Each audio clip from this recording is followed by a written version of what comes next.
जय हिंद दोस्तों, स्वागत है आप सभी का आपके अपने चैनल बेस्ट जी के टेस्ट में। दोस्तों, एक और नया वीडियो लेकर आए हैं हम और वीडियो रहने वाला है वर्तमान में कौन क्या, यानी जो अभी हाल ही में नियुक्तियां हुई हैं वह सभी प्रश्न इस वीडियो के माध्यम से आपको देखने को मिलेंगे। और यह वीडियो दिसंबर 2022 तक का अपडेट रहने वाला है, इसलिए इस वीडियो को अंत तक जरूर देखें। तो चलिए शुरू करते हैं इस वीडियो को। तो पहला प्रश्न है कि ओबीसी आयोग के नए अध्यक्ष कौन बने हैं। तो ओबीसी आयोग के नए अध्यक्ष बन गए हैं Hansraj Ahir. Option number B सही हो जाएगा। बात करें ओबीसी आयोग की तो काका कालेलकर राष्ट्रीय पिछड़ा वर्ग आयोग के पहले अध्यक्ष थे। राष्ट्रीय पिछड़ा वर्ग आयोग की स्थापना 29 जनवरी 1953 को भारत के संविधान के अनुच्छेद 340 के तहत श्री काका कालेलकर ने की थी। यह काका कालेलकर आयोग के रूप में भी जाना जाता है। अगला प्रश्न है कि यूपीएससी के नए अध्यक्ष कौन बने हैं। तो यूपीएससी के नए अध्यक्ष बन गए हैं doctor Manoj Soni. Option number D सही हो जाएगा। बात करें यूपीएससी की तो यूपीएससी का फुल फॉर्म होता है संघ लोक सेवा आयोग, यानी कि यूनियन पब्लिक सर्विस कमीशन, जिसकी स्थापना 1 अक्टूबर 1926 को की गई थी। याद रखना है आप सभी को। अगला प्रश्न है भारत की 15वीं राष्ट्रपति कौन बनी है। तो भारत की 15वीं राष्ट्रपति बन गई हैं Draupadi Murmu. Option number A सही हो जाएगा। राष्ट्रपति की बात करें तो राष्ट्रपति भारतीय संविधान के अनुच्छेद 52 में इसका पद दिया गया है। राष्ट्रपति की शपथ का प्रावधान अनुच्छेद 60 में दिया गया है, जबकि राष्ट्रपति पर महाभियोग की प्रक्रिया ये अनुच्छेद 61 में दिया गया है। अगला प्रश्न है वर्तमान में भारतीय रेलवे बोर्ड के अध्यक्ष कौन है। तो वर्तमान समय में भारतीय रेलवे बोर्ड के अध्यक्ष हैं Vinay Kumar Tripathi. Option number C सही हो जाएगा। अगला क्वेश्चन है वर्तमान में राष्ट्रीय महिला आयोग के अध्यक्ष कौन है। तो वर्तमान समय में भारतीय राष्ट्रीय महिला आयोग के अध्यक्ष हैं Rekha Sharma. Option number D सही हो जाएगा। बात करें राष्ट्रीय महिला आयोग की तो इसकी स्थापना 31 जनवरी 1992 को हुई थी, जिसकी प्रथम अध्यक्ष थी श्रीमती जानकी पटनायक। अगला प्रश्न है वर्तमान में केंद्रीय सतर्कता आयुक्त कौन है। तो वर्तमान समय में केंद्रीय सतर्कता आयुक्त जो है वह है Suresh N Patel. Option number B सही हो जाएगा। अगला क्वेश्चन है वर्तमान समय में इसरो के अध्यक्ष कौन है। तो वर्तमान समय में इसरो के अध्यक्ष जो हैं वो हैं S Somnath. Option number A सही हो जाएगा। बात करें इसरो की तो जिसकी स्थापना हुई थी 15 अगस्त 1969 को। इसरो के फुल फॉर्म की बात करें तो इसका फुल फॉर्म होता है इंडियन स्पेस रिसर्च सेंटर। अगला क्वेश्चन है कि डीआरडीओ के अध्यक्ष कौन है। तो डीआरडीओ के वर्तमान समय में अध्यक्ष हैं Sameer V Kamath. Option number D सही हो जाएगा। बात करें डीआरडीओ की तो इसका गठन 1958 में किया गया था। डीआरडीओ को फुल फॉर्म की बात करें तो डिफेंस रिसर्च डेवलपमेंट ऑर्गेनाइजेशन इसका फुल फॉर्म होता है। अगला क्वेश्चन है कि भारत के 14वें राष्ट्रपति कौन बने हैं। तो भारत के 14वें राष्ट्रपति बन गए हैं जगदीप धनखड़। उपराष्ट्रपति की बात करें तो उपराष्ट्रपति राज्यसभा का पदेन सभापति होता है और अन्य कोई लाभ का पद धारण नहीं करता है, परंतु जिस किसी अवधि के दौरान उपराष्ट्रपति अनुच्छेद 65 के अधीन राष्ट्रपति के रूप में भी कार्य करता है या राष्ट्रपति के कर्तव्यों का निर्वहन भी करता है। अगला प्रश्न है भारत के नए रक्षा सचिव कौन बने हैं। तो भारत के नए रक्षा सचिव बन गए हैं Armani Girdhar. Option number A सही हो जाएगा।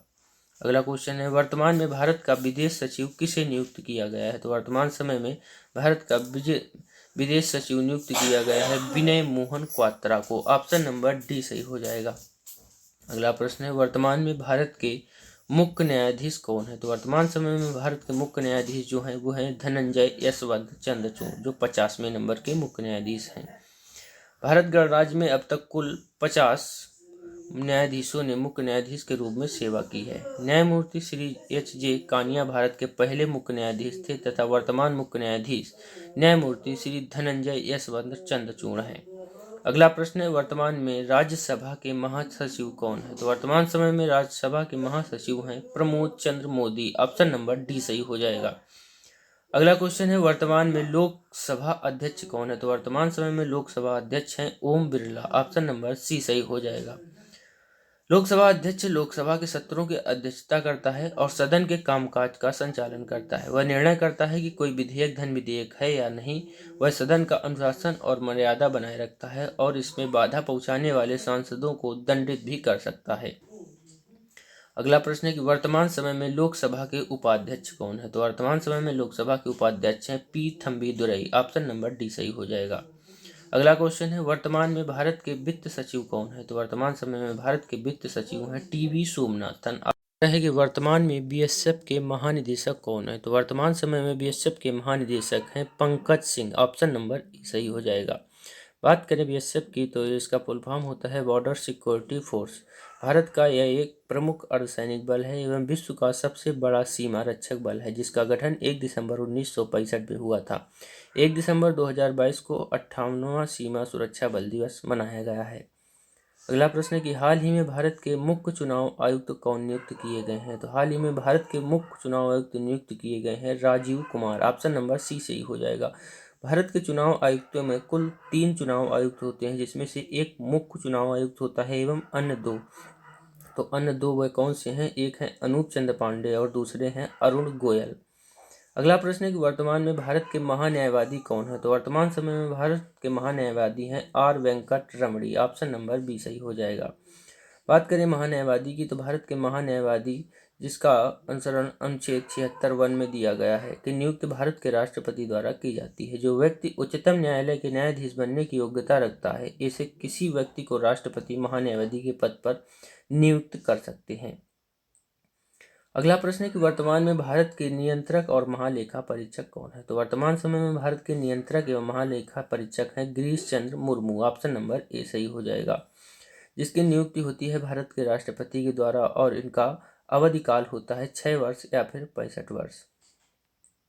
अगला प्रश्न है कि हाल ही में भारत का मुख्य सूचना आयुक्त किसे नियुक्त किया गया है? तो हाल ही में भारत का मुख्य सूचना आयुक्त नियुक्त किया गया है Yashvardhan Kumar Sinha. Option number D सही हो जाएगा। अगला क्वेश्चन है कि हाल ही में सीआरपीएफ का महानिदेशक किसे नियुक्त किया गया है? तो सीआरपीएफ का महानिदेशक नियुक्त किया गया है कुलदीप सिंह को। ऑप्शन नंबर बी सही हो जाएगा। बात सीआरपीएफ की हुई है तो इसका फुल फॉर्म होता है केंद्रीय रिजर्व पुलिस बल, जिसकी स्थापना 27 जुलाई 1939 को की गई थी और इसका मुख्यालय नई दिल्ली में है। अगला प्रश्न है कि हाल ही में सीआईएसएफ के महानिदेशक कौन बने हैं? तो हाल ही में सीआईएसएफ के महानिदेशक नियुक्त हुए हैं सीलवर्धन सिंह। ऑप्शन नंबर सी सही हो जाएगा। बात करें सीआईएसएफ की तो सेंट्रल इंडस्ट्रियल सिक्योरिटी फोर्स इसका फुल फॉर्म होता है, जबकि मुख्यालय इसका नई दिल्ली में है और इसकी स्थापना 1969 को की गई थी। अगला क्वेश्चन है कि आईटीबीपी का नया महानिदेशक किसे नियुक्त किया गया है? तो आईटीबीपी का नया महानिदेशक नियुक्त किया गया है सुजय लाल थाउसेन। ऑप्शन नंबर ए सही हो जाएगा। आईटीबीपी की बात करें तो भारतीय तिब्बत सीमा पुलिस इसका फुल फॉर्म होता है, जिसकी स्थापना 1962 में हुई थी और मुख्यालय इसका है नई दिल्ली। अगला क्वेश्चन है कि आईबी के नए महानिदेशक कौन बने हैं? तो आईबी के नए महानिदेशक बन गए हैं Tapan Kumar Deka. Option number C सही हो जाएगा। आईबी की बात करें तो फुल फॉर्म इसका होता है इंटेलिजेंस ब्यूरो। स्थापना 1947 में हुई थी, मुख्यालय इसका नई दिल्ली में। अगला क्वेश्चन है कि एनएसजी के नए महानिदेशक कौन बने हैं? तो एनएसजी के नए महानिदेशक बन गए हैं EMA Ganpati. Option number D सही हो जाएगा। एनएसजी की बात करें तो नेशनल सिक्योरिटी गार्ड इसका फुल फॉर्म होता है। गठन 1984 में हुआ था इसका और मुख्यालय है नई दिल्ली में। अगला क्वेश्चन है कि रॉ के नए महानिदेशक कौन बने हैं? तो रॉ के नए महानिदेशक बन गए हैं Samant Kumar Goel. Option number D सही हो जाएगा। रॉ की बात करें तो रिसर्च एंड एनालिसिस विंग इसका फुल फॉर्म होता है, जिसका गठन 1968 में हुआ था। अगला प्रश्न है कि एनआईए के महानिदेशक कौन बने हैं? तो एनआईए के महानिदेशक बन गए हैं Dinkar Gupta. Option number B सही हो जाएगा। एनआईए की बात करें तो नेशनल इन्वेस्टिगेशन एजेंसी इसका फुल फॉर्म होता है, जबकि स्थापना इसकी 2009 में हुई थी और मुख्यालय नई दिल्ली में है। अगला प्रश्न है कि सीबीआई के नए महानिदेशक कौन बने हैं? तो सीबीआई के नए महानिदेशक बन गए हैं Subodh Kumar Jaiswal. Option number A सही हो जाएगा। बात करें इसकी तो स्थापना 1 अप्रैल 1963 को हुई थी और मुख्यालय इसका नई दिल्ली में है। अंतिम प्रश्न है कि असम राइफल्स के नए महानिदेशक कौन बने हैं? तो असम राइफल्स के नए महानिदेशक बन गए हैं प्रदीप चंद्र नायर। ऑप्शन नंबर डी सही हो जाएगा। असम राइफल्स की बात करें तो गठन 1835 में कसार देवी के नाम से किया गया था, जिसका कार्य उस समय जनजाति लोगों से ब्रिटिश बस्तियों और चाय बागानों की सुरक्षा करना था। यह देश का सबसे पुराना पुलिस बल है। 1971 में इसका नाम बदलकर असम राइफल्स कर दिया गया। तो दोस्तों यह रहे 30 इंपॉर्टेंट क्वेश्चन। यदि वीडियो आपको पसंद आए तो वीडियो को लाइक कर दें और चैनल पर इसी तरह के वीडियो देखने के लिए चैनल को सब्सक्राइब कर लें और बेल आइकन ऑन रखें, जिससे हमारे द्वारा बनाए गए वीडियो आप तक जल्द से जल्द पहुंच सके। तो वीडियो देखने के लिए आप सभी का तहे दिल से धन्यवाद।